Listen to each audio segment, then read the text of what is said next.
बिस्मिल्लाहिर्रहमानिर्रहीम। स्टूडेंट्स, आज जो हमने टॉपिक डिस्कस करना है, इससे पहले हम टॉपिक डिस्कस कर रहे थे motion of a charge particle in uniform magnetic field. सबसे पहला जो हमने केस लिया था, फिर उसके बाद हमने यूनिफॉर्म मैग्नेटिक फील्ड भी ली और उसके साथ साथ इलेक्ट्रिक फील्ड भी अप्लाई किया।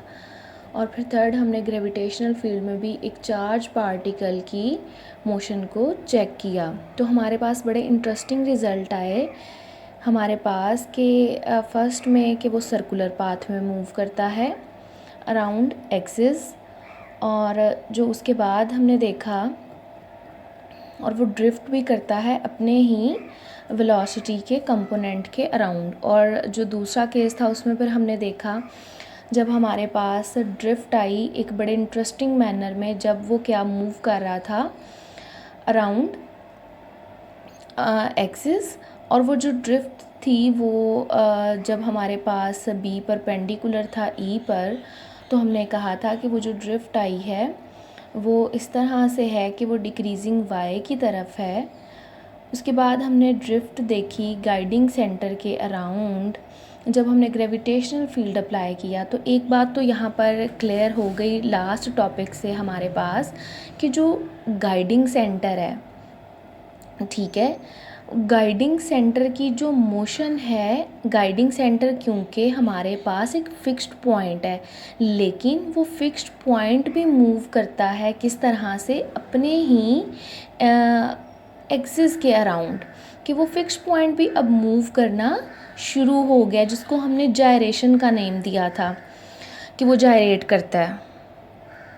उसके बाद हमने यहाँ पर जो motion of a charge particle in uniform magnetic field, उसके बाद अब जो आज हम पढ़ने जा रहे हैं वो यूनिफॉर्म मैग्नेटिक फील्ड है, नॉन यूनिफॉर्म मैग्नेटिक फील्ड जब हमारे पास है तो अब जो मोशन है चार्ज पार्टिकल की वो क्या होगी। लेकिन इसका जो अब केस हमने स्टडी करना है वो है ग्रेड बी परपेंडिकुलर है क्या, बी पर। जो हमारे पास चेंज इन मैग्नेटिक फील्ड आएगा वो परपेंडिकुलर किस पर है, बी पर। ये हमने फर्स्ट केस आज स्टडी करना है। अब देखें कि हम कहते हैं जब नॉन यूनिफॉर्म मैग्नेटिक फील्ड हम अप्लाई कर रहे हैं, तो नॉन यूनिफॉर्म मैग्नेटिक फील्ड में हम दो तरह से स्टडी कर सकते हैं चार्ज पार्टिकल को, जब वो वेरी कर रहा हो विद टाइम और जब वो वेरी कर रहा हो विद स्पेस। अब स्पेस में नॉन यूनिफॉर्म मैग्नेटिक फील्ड है या तो फिर वो वेरी कर रहा है विद रिस्पेक्ट टू टाइम। यहाँ पर हम जो नॉन यूनिफॉर्म मैग्नेटिक फील्ड ले रहे हैं वो हम स्पेस में ले रहे हैं। अब देखें यहाँ पर डायग्राम में जिस तरह से z एक्सिस के अलॉन्ग b है और y के अलॉन्ग जो है वो देखें यहाँ पर जो मैग्नेटिक फील्ड है उसकी डेंसिटी चेंज हो रही है। इधर टॉप पर देखें मैग्नेटिक फील्ड ज़्यादा है और इधर जैसे जैसे वो ऊपर जा रहा है, बॉटम पे ज़्यादा है, जैसे जैसे वो ऊपर जा रहा है टॉप की तरफ मैग्नेटिक फील्ड लाइंस देखें कम होती जा रही हैं और इनके अंदर जो डिस्टेंस है वो भी डिक्रीज़ हो रहा है।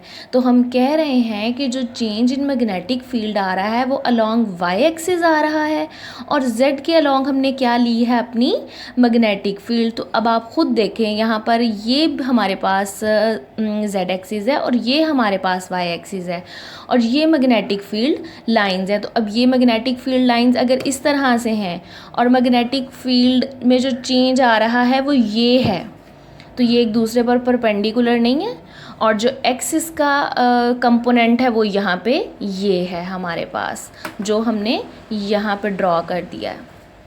अब ये बात तो क्लियर हो गई कि मैग्नेटिक फील्ड जो है वो चेंज इन मैग्नेटिक फील्ड या इसको जो हमने ग्रेड बी